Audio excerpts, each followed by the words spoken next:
to my crude form of videotaping. I'm not an expert at that. I guess you all have noticed. If you hear strange noises or see visions or things that are out of the ordinary, I'm sorry. Forgive me, man. I'm not a professional videographer.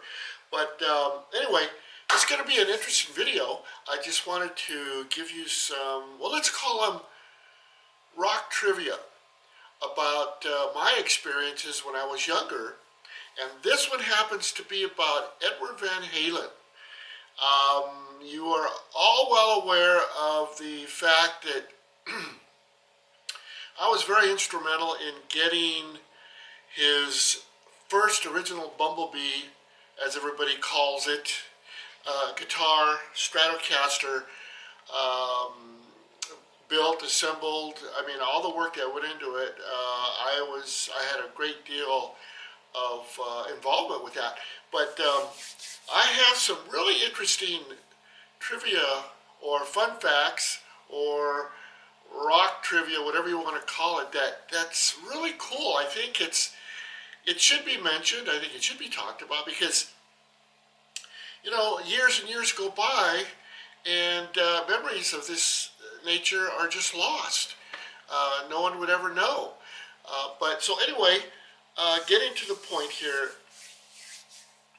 back in the day when I worked for Charvel, there was times when we would work with local rockers, and this actually was taking place at the first, now keep in mind, the first industrial building that Wayne Charvel purchased or rented to continue on with his Charvel manufacturing business venture, which was started at the old facility that he had on Arrow Highway and Azusa.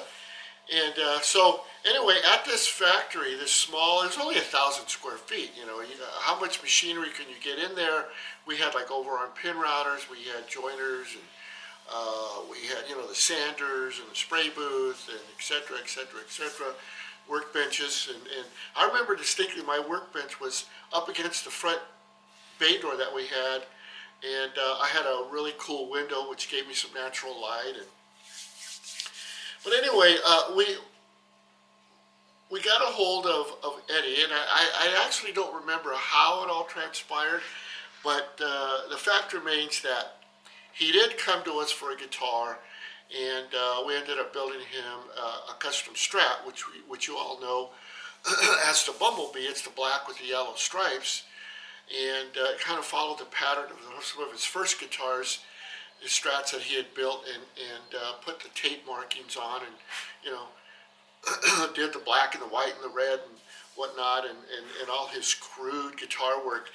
But keep in mind, though, crude, yeah, kind of a weird description, but man, the guy was just like the most phenomenal rock guitarist to date ever that walked the face of this earth. The guy was phenomenal. I had the privilege of seeing him live, and I've sat down with him and spoke to him. I've seen him at the Pasadena Civic. You know, I've seen him play a variety of different guitars, Strat, Les Paul, Destroyer, and so forth. But what I'm going to do now is I'm going to point out some facts that had occurred. Okay, keep in mind, here we are, Charvel Manufacturing, and Wayne Charvel's just got this reputation that's just phenomenal on building custom guitars. And, you know, I'm coming along with the ride, and I'm learning, and by this point in my career, I have already learned a lot. So Wayne entrusted me into doing a lot of the woodwork, you know, the buffing and the wet sanding, and, you know, and most the thing that I remember most is, and I may have spoken about this before, is the actual assembly of his Bumblebee Strat. And I'm talking about the first one that he got. And so, you know, we were into building the guitar from A to Z, and you know, we were looking for Class A work, and you know, as the end result. And so everything, everything that I had as far as knowledge and experience and training, and same with Wayne Charvel, we put it into this guitar, and I meticulously assembled it, doing it according to the procedures that we knew of at that time, in cutting nut, routing, doing the routing, setting up the action, doing the fretwork, electronics, setting up the bridge, and on and on and on. So we had completed the guitar, and there's a well-known photograph that's been floating around the internet. You all are aware of it. It's the photograph of Eddie and myself standing together. We're both young, have long hair, it's dark, we're thin, and he's holding the Bumblebee, and I'm holding like this little paper cup of water, and then the picture was taken. Okay, that's when he picked up the guitar, and it was pristine. It was perfect. I put everything into that guitar to make it what it was, for him to just take it and do his own thing. Now, this is what this video is about. I'm going to give you a couple of trivia facts that I remember about how the guitar came back, because it was, I don't know, maybe it was a little while after that, and he came back with the guitar. And keep in mind, he got it pristine, buffed out, high gloss, set up according to our specifications in a nice case. And so when he came back, bless this guy, he's just an awesome memory for me. But I remember he brings this, it was like a Fender Strat case, and he opens it up, and there's the guitar. And it is been, let's just say, Edivized. Eddie Van Halen got a hold of it, and he did his crude methods of setting up his guitars to his likings. His own personal touch was added, and that's great. That's fine. This isn't about a complaint. It's just he brings it back, and some of the facts that I remember is, for the Strat, we had strap buttons on it, or strap locks. I'm pretty sure it was strap buttons. But then when he brought it back, it had these eye hooks that were on the horn and then the base of the Strat. And connecting to that were some other hooks, clips, latches, for the lack of the correct identification of what it was. I just don't remember. But what he had used were these hooks to grab onto that circle, that eye hook that was screwed into and it was very, very bulky. It's probably like about, I don't know, a stick of this pencil. It could be around 3/16 inch of an inch in diameter metal that was used for the little loop that went into the body. He had them on both ends, and he used a old used seat belt. And I'm kind of remembering it was an aircraft seat belt of some sort that hooked onto these hooks, and that was his strap. Cool, crude, worked. Hey, no worries. It was just great. So that's one thing that I remember. I remember that when we opened the case and we looked at the Strat, the case wasn't all plush and nice like when we gave it to him. It had loads of all sorts of guitar parts and small tools, pliers, screwdrivers, you name it, just thrown in the case, and the guitar was sitting on all this stuff, shaking around, rattling around, and obviously it marred the finish. But Ed really wasn't much about being all pristine and having beautiful looking guitars back then. He was a player. He used his guitars. He set them up to function, and so case in point, the Strat that he used. So one of the things that I remember is that in our discussion, we had talked about the lubricants that he would use underneath the strings on the saddles and in the nut. And that would have been graphite, definitely powdered graphite, and I'm not going to show the brand, but I think you guys know what this is.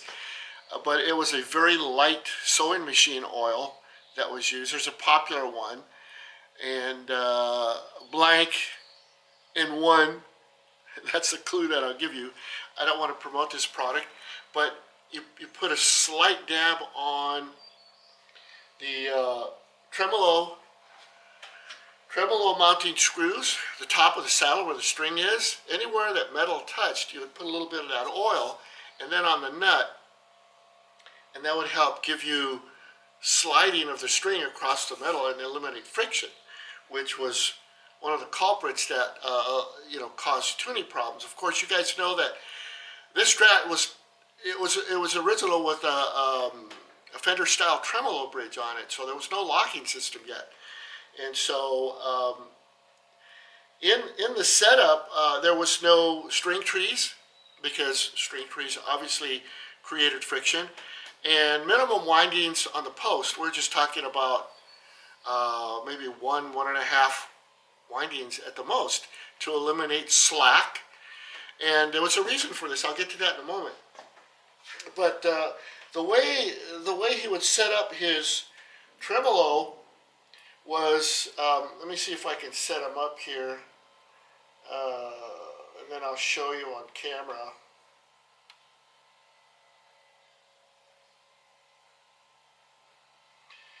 Okay, so I'm going to move the camera over so we can see. Hopefully I can get this. You can see the springs right here. Let's see, am I showing them? Where are they? Yeah, here we are. They're right here. They're two at an angle and one in the center.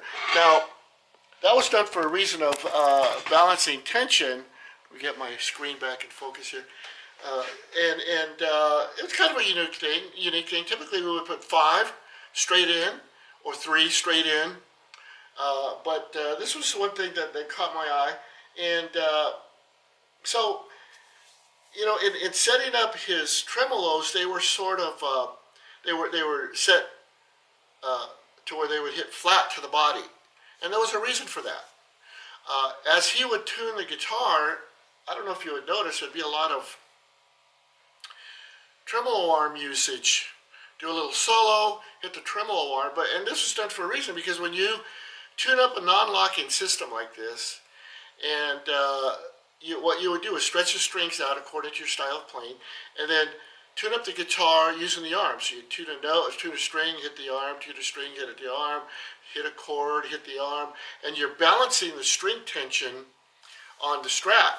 And then you would go ahead and solo, blah, blah, blah, and you pull a note, and anytime you'd pull a note, it's going to pull the string flat. So if you went to a chord right away, it would really be out of tune. So if you kind of listen to Eddie, there's a lot of playing where he, you know, does a little lick, you know, and then he'll hit the arm, oh, bring it back up.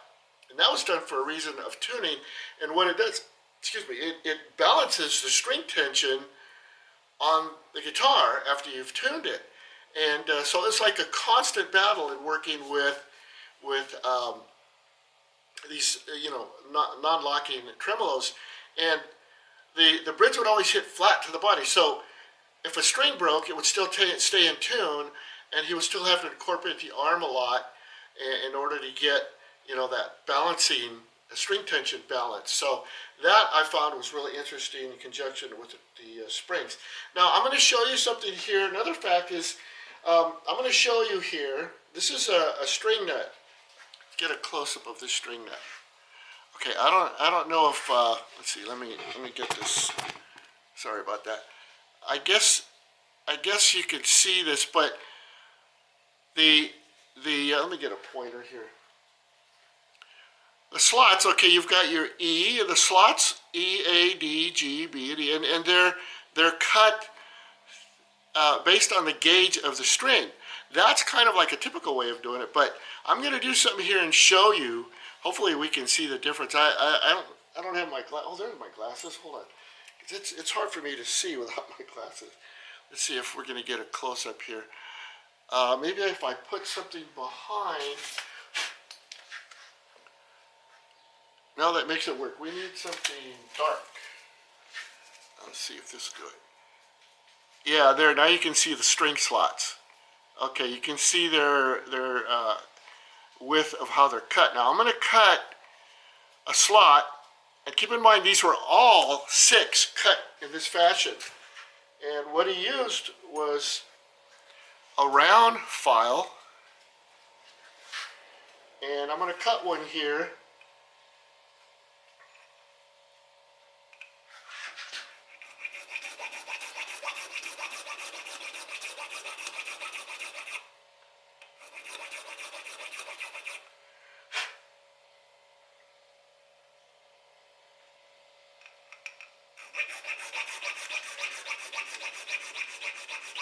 I'll cut half of them so you can see.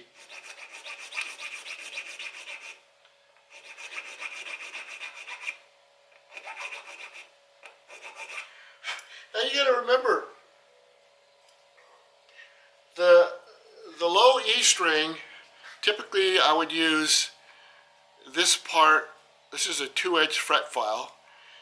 I would use this part for the low E, and then I would use this other one for the D, and then I've got some others for the A, and then so forth, all the other strings. And this is for like a bass string. It's round. It's probably like about, I don't know, close to 1/8 of an inch, a little bit less.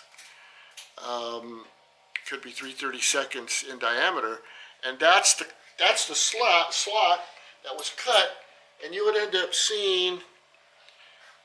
I saw this. I kid you not. Look at the difference in the string cut. You can see how wide they are compared to the other ones. Now, like I say, all 6 of them were cut like if it was going to hold a bass string. But the reason he did this was the string. If you go with your typical slots, okay, you're going to get friction on either side of the string and then at the bottom of the string. And so his concept was, if you cut a large slot like this, and then you put 3-in-1 oil in there, or graphite, or I just gave it away, and you put your string, the string just hits the bottom of that groove. And as long as you have pressure of the string going down into the slot, which means you'd have to angle, maybe use, typically there was enough of an angle on the Strat neck to have that working okay, where the string sat in the slot, and it would kind of shake around in there a little bit, and maybe a little bit of a sitar buzz. But when you're playing loud, as they did, and you're using high distortion and high gain, you don't hear a lot of this acoustical rattle that you may hear if the guitar was played unplugged. So the whole idea was that string just riding right at the bass right here, and it would be the less friction point, allowing you to stay in tune. So, by stretching the strings, by using a light gauge string, by using your oil, your graphite, no string tree, setting up your bridge a certain fashion, and then using minimal winds, making sure you have your action, and then setting the action low to where it's like every player's different. If you're a light player, you can get by with lower action than a player that's heavy. So anyway, I thought that was really interesting when I had seen that, and to him it was normal. To him it was one of the ways that he found works for him, and that's what it's all about. We all know what his recordings are like. So come on, man, he just kind of broke the mold of all the typical and standard ways of adjusting and setting up a guitar, and I thought that was cool. And when he would build and work in his guitars, he would use a lot of these tricks. There could have been cases where brass nuts were used. We kind of went through a phase there of everything was brass, but whether it's brass, aluminum, it would all work, and everything's different, and you try it, and if it doesn't work, then you go on to something else. So there you go. Those are a couple fun facts, rock trivia, coming from good old Karl M. Sandoval. I'm a master luthier. I custom build guitars. For those of you who don't know who I am, Check out my Patreon, YouTube channels. Subscribe to my Patreon if you can. I'm on Instagram, Facebook, TikTok. Maybe Twitter's coming up. I don't know. But social media just works great. If you have any questions, you can hit me up at Karl@karlsandoval.com. That's all lowercase. I spell my name with the letter K. If you want to PayPal me, hey, I'd appreciate it. Just use my email address, hit up my PayPal account, and there you go. Make your donation. I appreciate it. So there you go. Fun facts, rock fun facts from Karl Sandoval. I hope you enjoyed this video. Please check out all my other videos and see them from beginning to end so you don't lose out on the information that I give out to you people pretty much for free. So hang in there. All right, it's been a joy. Thank you so much and have a great evening.